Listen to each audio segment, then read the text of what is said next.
அம்மா இன்னைக்கு என்ன சமையல்னு பார்க்கலாமா? பார்க்கலாம் வாப்பா. அம்மா வந்து லாஸ்ட்டாக இது காலிஃப்ளவர் வறுவல் பண்ணுறேன், 65 பண்ணுறேன்.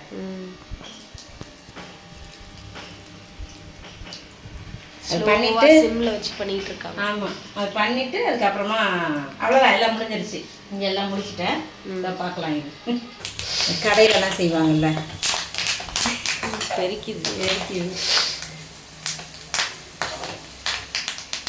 எடுத்து கிண்டி விட்டோன்னே தெரிக்குது.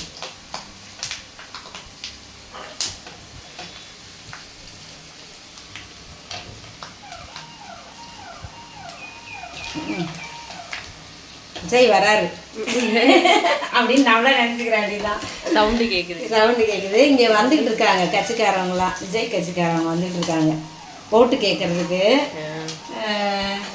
சால்வி தான் இன்னும் ஓட்டு போடுற மாதிரியே போய் கட்டிக்கிட்டு நிற்கிறான். அவர் பேரை சொல்லிக்கிட்டுல டிவிக்கேன்னு இருக்கோம். காலையில் எழுந்திரிச்சு வெஜிடபிள் பிரியாணி செய்யலான்ட்டு ரெடி பண்ணிட்டேன், செஞ்சுட்டேன்.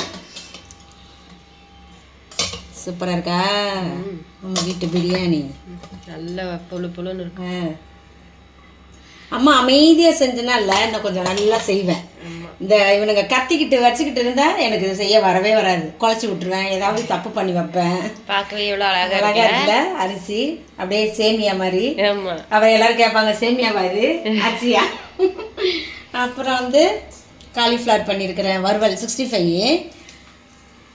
அதுவும் நல்லா மொறுன்னு செம்மையாக இருக்குது இன்றைக்கி எல்லாமே. அப்புறம் முட்டை,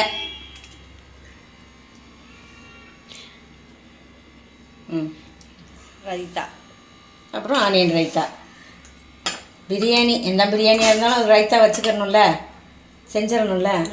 அதனால செஞ்சாச்சு, அதுவும் வச்சுக்கிடலாம். சூப்பராக இருக்குது பார்க்க. ஒரு வாய் சாப்பிட்ருவோம், டேஸ்ட்டு பார்த்துருவோம்.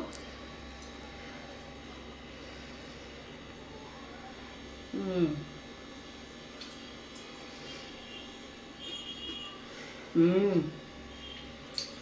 65 செம்மையாக இருக்குது.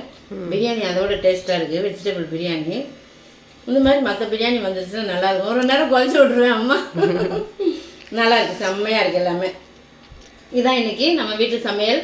இன்றைக்கி பிறந்தநாள் திருமணம் கொண்டாடுற எல்லாருக்கும் வாழ்த்துக்கள் சொல்கிறேன், ப்ரேயர் பண்ணிக்கிறேன். எல்லோரும் சந்தோஷமாக இருங்க. நாளைக்கு என்ன சமையல் நம்ம அடுத்த வீடியோவில் பார்க்கலாம். பாய்.